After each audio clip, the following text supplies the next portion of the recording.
Good day, beautiful soul family, and welcome back to Miracles Beneath the Surface. And this is a beautiful message about a change is going to come. Now, what's so marvelous is that, how you come in a situation is not ever going to be the same way as when you come out. I say again, how you enter into a situation is going to be different than how you come out. And that is something to give God the honor and glory and praise about. And we have different examples. We have different examples in the Bible, different accounts, and we also have different examples of how that takes place. Hallelujah. So the different accounts in the Bible is this, because we must always give God the honor and glory and praise. Amen. So we have the account of Abram. When he had that covenant with God Almighty, he was changed from Abram to Abraham. His wife Eve, and her name was Sarai, and she was a beautiful complement to him, and her name changed to Sarah. Next account is Jacob. After he wrestled with an angel, his name was changed. I mean, physically even, the angel tapped the hollow of his hip bone. So physically, he was altered, changed. What comes to mind is breakthrough. He had a breakthrough, but interesting enough, his name was changed. Some say Israel and some say Yahshua. So this is an add-on, and the other person who went through a transformation was Saul. Now what's so interesting about Saul is that he was a Pharisee. He had dual citizenship. He was someone that was well respected, and people went to him to carry out their duties. Okay, so right before the light, Jesus appeared to him. Okay, because it was a bright light, and he thought he had sight, but he really didn't have sight. Okay, there's a lot of things where we think that we're healthy, but we really aren't healthy. Where we think we're going in the right direction, but we're really not going in the right direction. And the thing about it is that Saul thought that he was doing the right thing. Now, when Saul was blinded, that was the first time that he actually could see. It's an amazing account because he had to go to straight street. You can imagine someone that had pride and ego that was just so gung-ho about going after the believers. Even the one that God had asked him to pray showed up in a dream.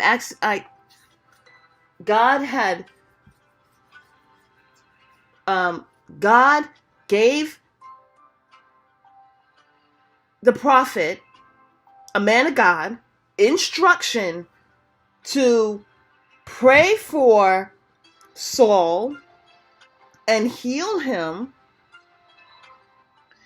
and he really wasn't wanting to do it, to tell you the truth. It was only because of obedience and faith that if God Almighty is telling him to pray for this man who has been known to come against believers, to enslave, imprison, and even put to death, he could trust God. And so after prayer, what's so interesting, God Almighty is telling me, is that after the man of God prayed for Saul, Saul was at such a humbling point. God was showing me this, and it's another video that I'm just going to make to it, but I'm just going to touch on it just a little bit. And the thing about it is this was coming out of the Bible study that I have with my sons. And it's about forgiveness on another level. And the thing is that before Jesus gave his life, he said, Father, please forgive them, for they know not what they do. Again, as you know, God was just, giving me more information about this, about, just different levels of forgiveness. It's more than meets the eyes. Well, anyways, Jesus forgave even when they were in the midst of doing all that they did. And he still asked our Heavenly Father, please forgive them, for they know not what they do. What's so interesting is that prayer is how things are shut down and you can move into new directions. And that's why, over and over and over again, because it's not easy to come to a point in asking God, because it's easy to ask God, come against these people. God, I need your justice. It even shows in Revelations where the saints are asking, how long? But the thing about it, beautiful soul family, is that when you can forgive someone so much that when you're in the midst of prayer and you are praying on their behalf, woo-wee! You see, the thing about it, beautiful soul family, is that Jesus is so loving and kind and merciful. No word comes back to God Almighty void. That was what it was all about, to forgive us. Imagine if Jesus was on the cross and he was asking God to do the opposite. When we look into the life of Saul, who later on became Paul, we see how important that last prayer was. There are a lot of people that may come up against us. Interesting enough to note. But Father, forgive them, for they know not what they do. And because of that prayer, a person can come against you one day and they may continuously come against you. But the power of God, right? Now, some will change and some will not change. Some caterpillars don't change into butterflies, and we don't really hear about that. But the thing about it is that in some cases it does happen. But for the most part, a caterpillar does change into a butterfly. And when we see that butterfly, we know that a transformation has taken place. Now, the thing about it is because of the mercy of Jesus, because of the mercy of God, again, still when a person prays for you, you must do that work. But it's according to your will. Let it be done, Father, is what he said. Okay? And the thing about it is that, okay, look. Paul is an example of how strong the prayer that Jesus said to our Heavenly Father is potent. So we have Abram that became Abraham. We have Jacob that became Yashiel, Israel. We have Saul that became Paul. What else? As I was editing, and I was just thinking about carrying on to the next day, but the thing about it, beautiful soul family, is that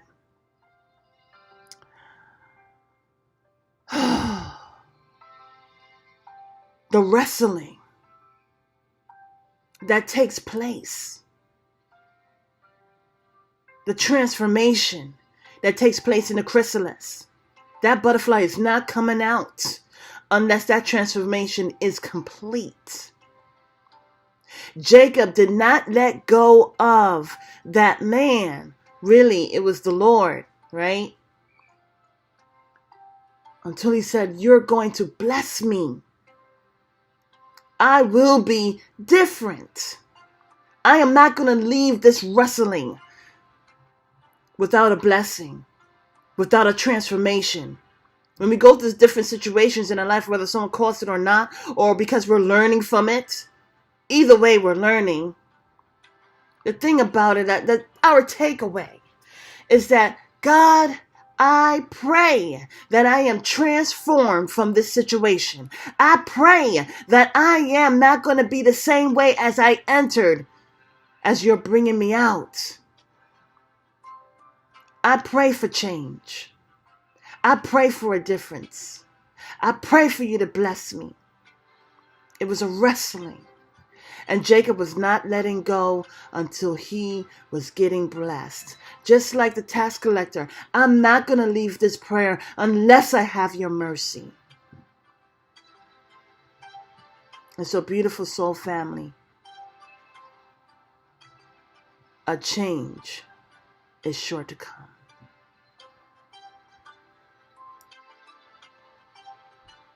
So we have Abraham. We have Jacob,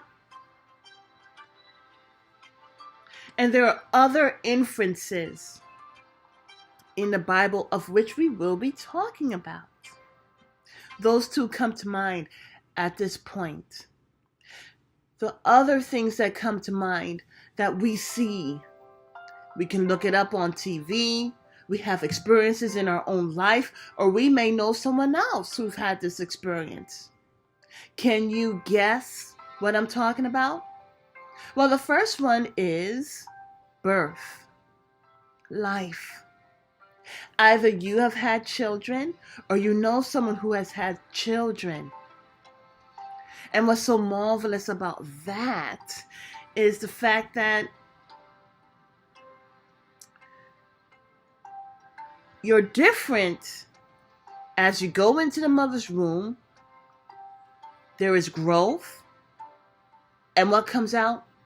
A baby. The next example is caterpillar. So the caterpillar eats, goes on its journey, heads up a tree of life, okay? And then takes rest. And as it's taking rest, because I'm sure the caterpillar has taken rest before. It's just something about going up a tree and hanging off a limb, taking that rest and being wrapped around, protected with a chrysalis. In the midst of that chrysalis, guess what happens? There is transformation. Transformation in so many different ways as it's becoming a butterfly. You see, what's going on is we have imagery rods that are in the inside. Much like our DNA, there's so much going on within us. And as we go through our transformations, especially spiritually, we are becoming who we are meant to be, who we are purposed to be by God Almighty. Hallelujah. You know, what's so interesting is that the caterpillar eats differently, does so many things differently than a butterfly. So when that process of transformation takes place, what comes out is a butterfly. The butterfly doesn't eat the same way or even thinks the same way when you think about it, because the caterpillar is about traveling around on the ground. Coming out as a butterfly, the butterfly is flying around and not crawling. It's in a totally different environment. Also, what we can see as an example is seed time and harvest. As the seed is going in, it's that outer layer that breaks away. Enough pressure, all right? The necessary amount of pressure brings forth a breakthrough, a birthing, a development, a strengthening, and then growth as it's going through the soil and straight to the surface. So many things is taking place, cause and effect. Seed time and harvest. transformations taking place. No, you're not ever the same as when you went in. When you finally, by divine timing, come out. How beautiful it is. And so as you are visiting miracles beneath the surface, it's about you seeing that miracle that is going through to the top. Have a beautiful and wonderful day. God bless.